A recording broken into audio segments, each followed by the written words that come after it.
Hello, and welcome back to Sketch of the Week. This week is our end of month top 10 countdown, featuring the Pokemon who won the most recent poll by only a few votes, and that Pokemon was Eevee! And thank you very much to everyone who voted. Don't worry, for those whose picks didn't get selected, I will be covering them in future top 10s. Right then, without further ado, let's begin the countdown.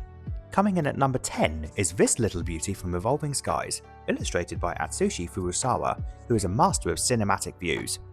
This one really grabs me for a couple of reasons. Firstly, the legendary visage of Rayquaza soaring overhead, but also the wonderful usage of bright and warm colours. Those little sunspots hitting the rooftops are a fantastic touch.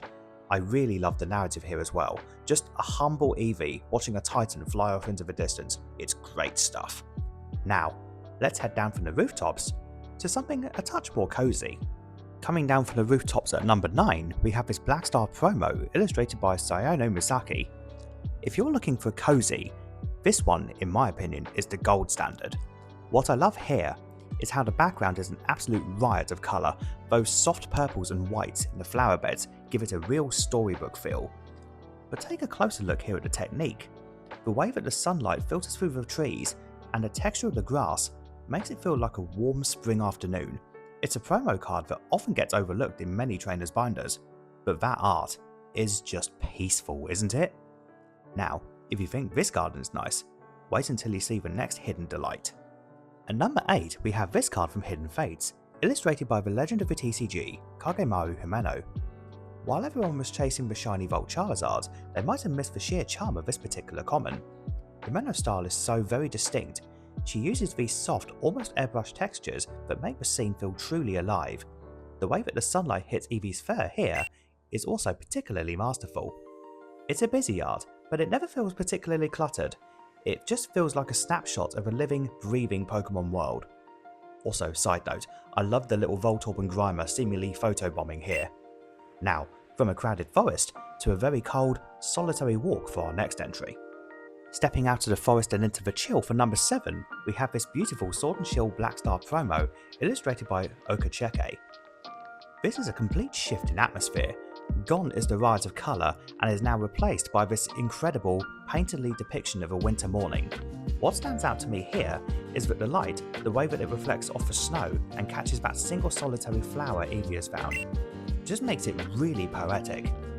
GlitchxCity has this wonderful way of making a card feel like a physical painting on a canvas. In particular, look at the brushstrokes in the trees and the soft shadows on the ground. It's quiet, peaceful, and it's a side of Eevee we don't really see all that often. Right then, let's move out of the cold and off to our next entry, where things start to get a little bit more digital. At number 6, we have this unique black and white promo, illustrated by Toysday Beach. This is such a fascinating departure from the traditional art we've seen so far. It features a 3D rendered style that was very much a signature of the black and white era, giving Eevee a crisp, almost toy-like appearance. What I really appreciate here is the background. Both sharp, crystalline structures and the modern city buildings create such a cool, high-energy atmosphere. It feels like Eevee has stepped right out of the video game and just straight onto the card. It's a style that some might call dated, but I think it's a brilliant snapshot of the TCG history that deserves a little bit more love. Now, from a digital city, let's head back to a time where things were a little bit more majestic. At number 5, we have this classic from the Majestic Dawn expansion, once again featuring the incredible work of Kagemaru Himeno. What makes this art so special for me is that massive glowing orb of light emerging from behind Eevee. It almost looks like a setting sun or perhaps a burst of evolutionary energy. Either way, it creates this beautiful warm rim lighting on Eevee's fur that is just stunning to look at.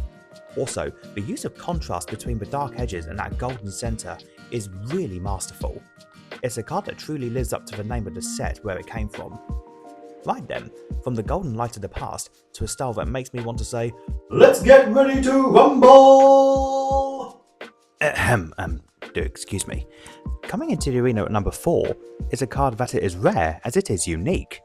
This style is a total curveball compared to the painterly scenes we've looked at previously. Illustrated by the team behind the video game Pokemon Scramble, it features a very distinct, blocky 3D polygon aesthetic. What I really like about this one is its playful energy. You've got one Eevee here, splashing around in the water in the background, while our main Eevee stands front and centre with those big, expressive, angular eyes. It's a bold departure from the standard Pokemon art, but I really think would make a unique piece to anyone's collection. Moving away from the blocks and into a world of pure, radiant colour. Coming in at number 3 is this Radiant Eevee from the Pokemon Go set, illustrated by Tsuchiru Gonjima. Look at that background, those geometric shapes and the floating crystals make it feel like Eevee is standing in a literal treasure room. The contrast between the soft white fur and the sharp colourful light reflections is just sublime. It's a modern promo, but I think people often really take for granted because it was quite easy to obtain, but as a piece of art, it's top tier. Now, we're heading back to the present day for something that's been shrouded for way too long. At number 2, we have this little number from Shrouded Fable, illustrated by Susumu Maeda. Alright, I'm just going to say it. This has no business being a common card. The level of detail in this floral arrangement is staggering. You've got this dense, lush greenery packed with vibrant flowers that almost seem to frame Eevee right in the centre. Maeda's use of colour here is so rich. The deep greens and bright pinks give it a depth that you usually only see on high-end chase cards. It captures that classic Eevee curiosity perfectly. Now, we've seen gardens, rooftops and digital worlds, but for our number 1 spot, we're heading into a masterclass of lighting and atmosphere. For our number 1 spot, we are looking at a real beauty of a card. This one from Gem Pack 2, illustrated by Hyogonosuke. Just stop and look at this for a second. The way that the light filters through the canopy, Hyogonosuke is a genius of using light to tell a story. You can almost feel the cool forest air and the warmth of those sunbeams hitting Eevee's coat. The textures and the limited colour palette make this feel less like a trading card and more like a piece of concept art you'd see in a film. Truly mesmerising stuff. And in my personal opinion, this is one of the most beautiful, underrated Eevee arts that has been printed. It's a literal masterpiece.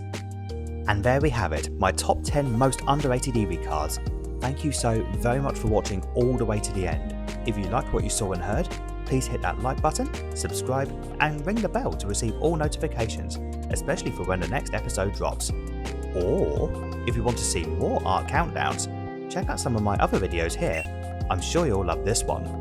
Until the next time, have a blessed day, and I bid ye farewell.